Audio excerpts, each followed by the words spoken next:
the Attorney General, William Barr, is threatening that he's not going to testify before a House committee. And the Democrats, the only choice they have is to subpoena the son of a bitch. And then it goes into the courts. And it could be, I mean, months, years before it is decided by a court. Now, I'm sure any federal court would rule, get your fucking ass in there, Barr. But as it works up to the Supreme Court, which is what these pigs are hoping for, then the two Trump appointees and the other three neo-fascist judges, one of whom has no more business being on the Supreme Court than I do, they will say, well, you know, separation of power is too bad. You don't have to testify, Mr. Trump. That's what Barr is threatening to do, that he's no, fuck you, I'm not going to testify.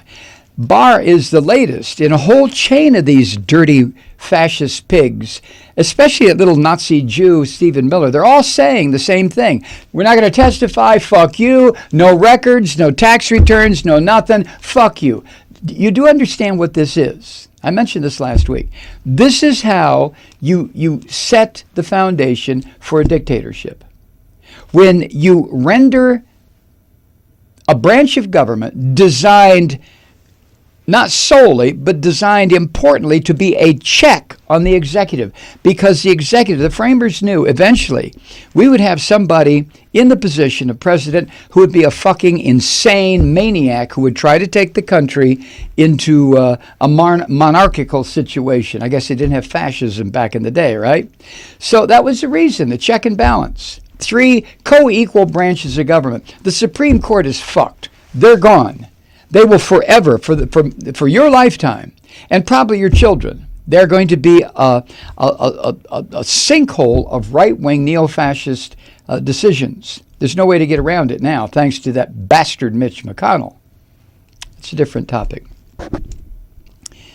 But what Trump is doing is setting the foundation for fascism, and he has a longer goal to put it into effect. Now, I don't like to get into these dumb shit-ass conspiracy theories.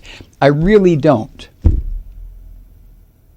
But for me, it's very clear what the projected game plan is. You remember when Trump couldn't get his fucking wall, even from the Republicans, couldn't get the funding? What did he do? Against the advice of just about every legal scholar in the country, against their advice, the rotten son of a bitch declared a state of emergency when none existed. He even made up the reasons for the state of emergency. An army of women and children were coming from the netherworld of the South, the Central America and Mexico, none of which was true. But Trump did it after the Nazis around him whispering in his ear, telling him, go ahead, you can do it, you can do it. The son of a bitch finally did it. No reason for declaring a state of emergency, none whatsoever, arguably against the law, but nobody in the fucking government, not a single that I'm aware of, government entity said, whoa, stop, back the fuck up, this is not going to happen, and filed a lawsuit in court to stop it. Oh, well, executive power is sacrosanct. The president has constitutional authority to declare a state of emergency when none exists? Really? So Trump and the fascists around him got exactly what they wanted. A very important lesson learned that is now filed away until the election in 2020, the presidential election, and immediately thereafter. The lesson is this, and I'm sorry if this sounds like what that rat fucker Alex Jones might say about Obama. I'm sorry, I apologize. But with this president, here's my take on it. Trump and his Nazis wanted to find out a very simple fact. Could he get away with declaring a state of emergency when none existed? and then get what he wanted and could not get through the congressional process, and that is money to build his fucking wall. Could he actually do that? I'm sure that was debated by the Nazis around him. Well, I think we can do it. Well, maybe not. Well, but the Democrats aren't going to do it. Yeah, but what if they... No, let's try. So they tried. And by any measurement, Trump succeeded. He got his state of emergency. Oh, the Democrats squawked and squealed like a fucking rat with a tail caught in a trap. But they didn't do anything. Nobody did anything. Trump got his emergency, state of emergency, emergency. Here they come, here they come. Emergency, emergency. But that was just preamble. That was Act 1. Do you know what Act 2 is? And again, I apologize before I even say it, but here it is. Act 2 is immediately after the election, when Trump is soundly defeated, where Trump may carry 5 or 6 or 7 states of the old Confederacy. But the rest of the country says, fuck you, we've had enough, you're out of here. That's decided on November 7th, 8th, 6th, whatever it is, 2020. And the next day, Trump declares a state of emergency.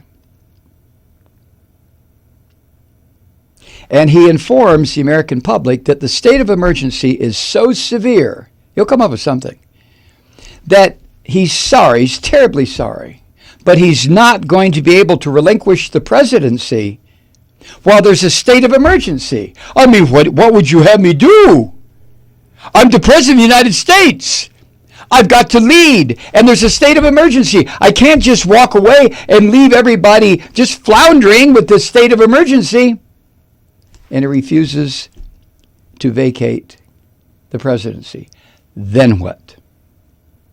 Now, I have no idea how the law works regarding a state of emergency that could declare the result of an election on hold or null and void or whatever this filthy fucker would come up with. But this is what I see happening. I'm serious. I am serious as a heart attack. Because his numbers continue to tank, except for the Christians. The fucking Christians love him. Love him. Grab some more pussy. Put some more right-wing judges in power. We love you. Jesus loves you.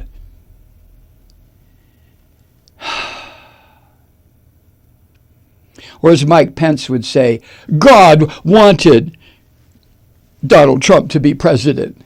May I tickle your scrotum, Mr. President? Oh, I love tickling your scrotum because then you smile at me. Do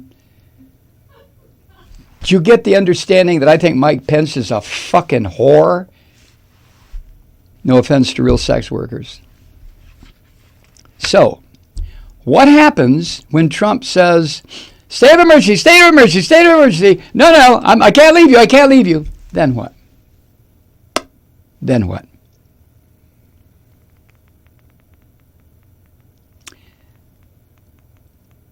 Après-moi le déluge. Is that how you say it? Yeah, is that how you say it? Après-moi le déluge? Yeah. Hi, Truth Seekers. Mike Malloy here. As you know, we've switched formats and are now broadcast exclusively on the Progressive Voices Network. So that means you get fewer program interruptions, no corporate commercials, and lots of profanity.